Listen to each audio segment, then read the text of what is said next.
Hi, my name is FINNEAS, and this is the Wired Complete interview.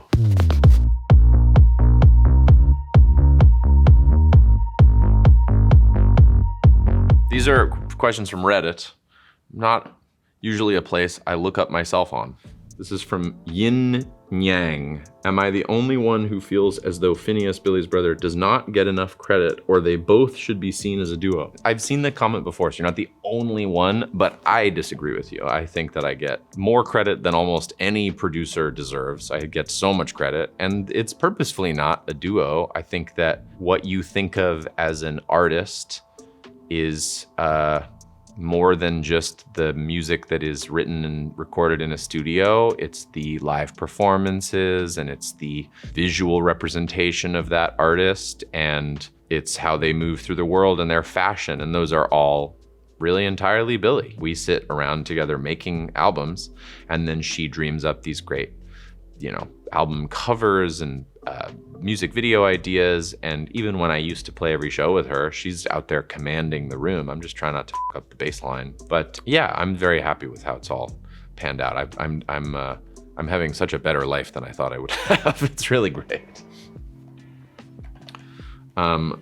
Why'd you trust me? What genre of music does Billie's CHIHRO fit in? I'm very genre illiterate, so you'd have to tell me what genre CHIHRO is in. What it felt like to me when we made it was it felt synthy and cinematic. And I've seen a lot of videos of people like running through fields in slow motion on TikTok to that song. And I'm like, that's exactly what you're supposed to feel like doing when you listen to that song. Do you remember how the bass line came about? To take my love away. Yeah, I played it, but to explain it, I'm a better pianist than I am a bassist by a mile. To use this guitar as a reference, like the bass is the first 4 strings of a guitar. But if you play a bass line, you're playing these little.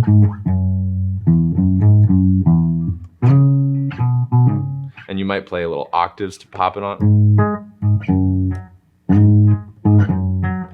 And you can make it sound pretty fun, but on a piano, those notes are all laid out right here. And so I loaded up like a synth bass patch, which sounds very realistic. It sounds like a person playing bass really well. And then you play it, hopefully in a melodic way. And I played this crazy bass line that kind of meandered through the whole song, and I felt really good about it. And I thought about re-recording it, but I thought the tone was so cool, and I'd already recorded Billie's vocals and stuff, and I was like, why am I trying to fix something that isn't broken?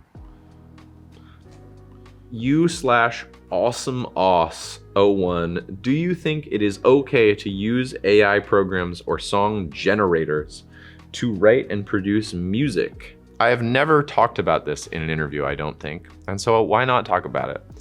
I grew up the beneficiary of all of this music technology, right? Like, I always say that like Logic Pro, which is what I produce music on, was like $700 or $800. And right when I was saving up to buy it, they made it like $200. And so suddenly I could afford it. And then you go in Logic and there's built-in synth sounds and there's loops. And I didn't record a real drummer for like the first 6 years of my career because it's expensive to record real drums. So I think about AI not through candidly, I've never used it. I've like downloaded the apps to see what's up, and I've been like confused, and I've deleted them. Like, that's my current relationship with it. But if I were broke again and 17 again, I would be figuring them out, and I'd be figuring out how to get something juicy out of them, I think, because it's free. So I don't want to sort of poo-poo a thing that I think is accessible to everybody. And if it inspires you, I think that that's cool. But I think that having ownership over, like, I didn't invent those chords. A million times those chords have been played by a million different people, but I'm playing them right now. Here I am playing them. And if I make a mistake, it sounds kind of cool.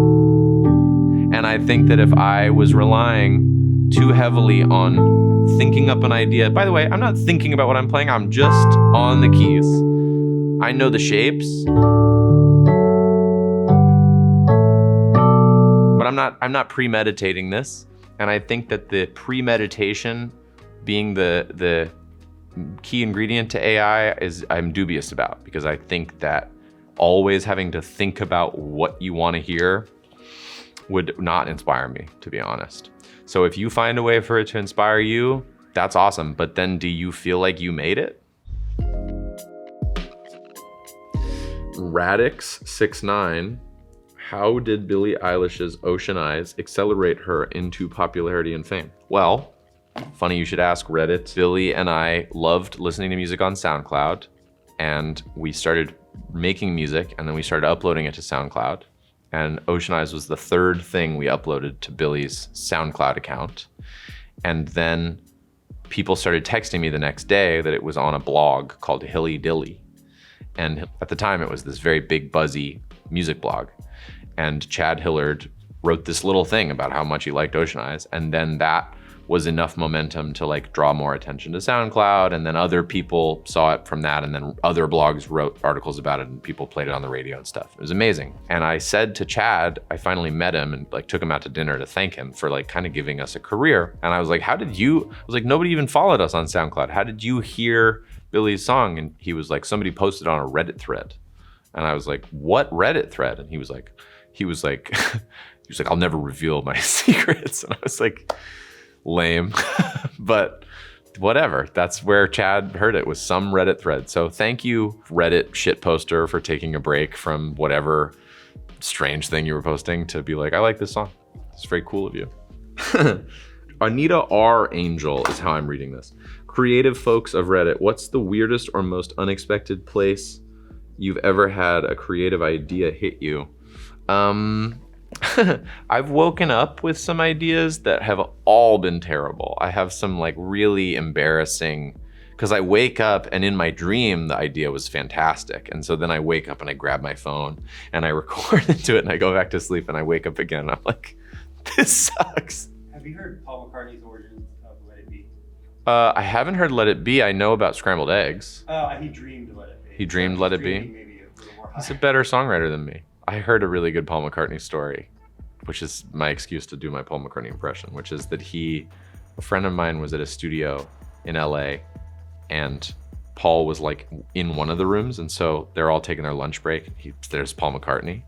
And somebody was like, can I ask you a question? He's like, I'm trying to write a song right now and I'm feeling uninspired and I feel like I'm not writing the best thing I've ever written. What should I do? And he said that Paul was like, they're just songs. I was like, gas. So cool. Flimsy Mango, what makes Frank Ocean music so unique and what can I learn from it as a producer? I feel like very few people I've been more inspired by than Frank Ocean. I love his music and I love his voice. So many artists are influenced by Frank Ocean. And I feel like you can tell that they're influenced by Frank Ocean because they sound kind of like an imitation of him. And I heard years ago that his favorite artist is Dolly Parton. And that's not who I would have guessed was his favorite artist, but it's such an example of how gifted a songwriter he is, that he's absorbing things from Dolly Parton's music without trying to copy Dolly Parton, but he's taking those ingredients and he's making them his own. I just was like, oh, that's probably one of the reasons that he sounds so unique, is that he's able to listen to something completely different and make his own thing out of that. This is from Character Log 6775. I wonder if that's the gate code to his house or something.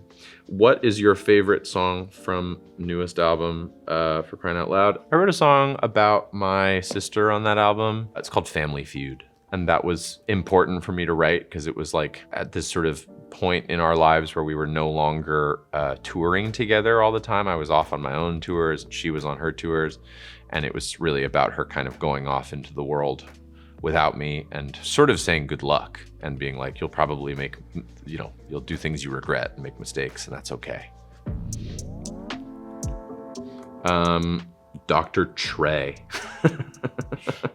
What is the one riff you wish you wrote? There's so many great riffs. I wish I'd written so many of these great riffs, but Seven Nation Army comes on at a baseball game or, grocery store. Equal opportunity riff, unbelievable riff.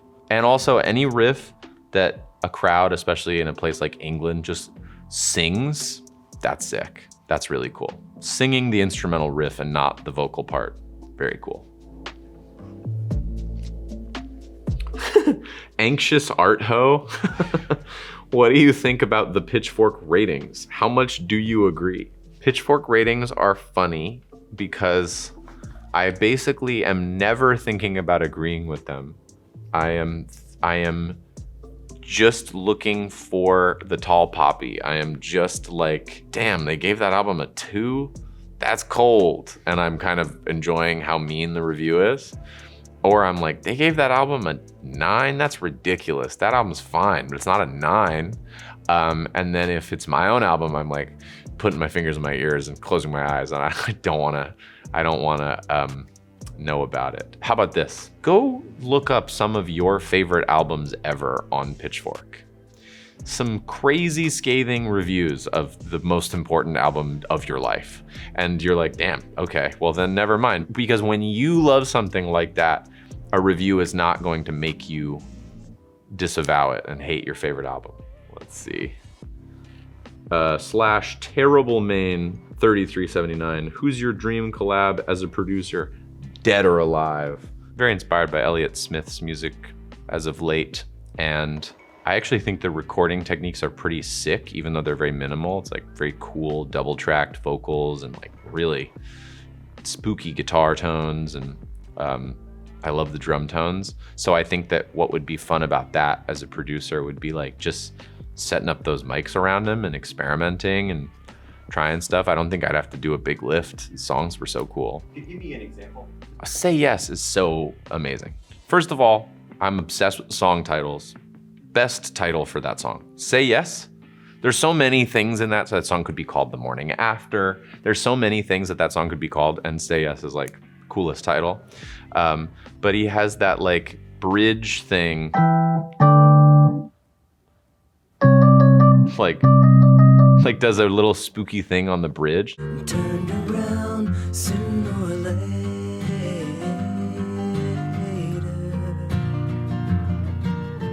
So cool. Very impressed.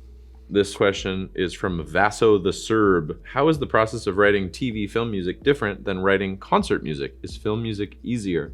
Easier and also harder is my answer for it, right? So what is easier about it is maybe the scene is 45 seconds long. What's hard about it is just making sure that it's matching the emotion of the scene correctly and the timing. Oftentimes if you're working to picture, which I did a lot on the season of Beef that I worked on, you gotta play everything to like line up right when the character says the thing or turns to leave the room. So that could be very challenging too. But they make you better at the other thing, which is why I keep doing both.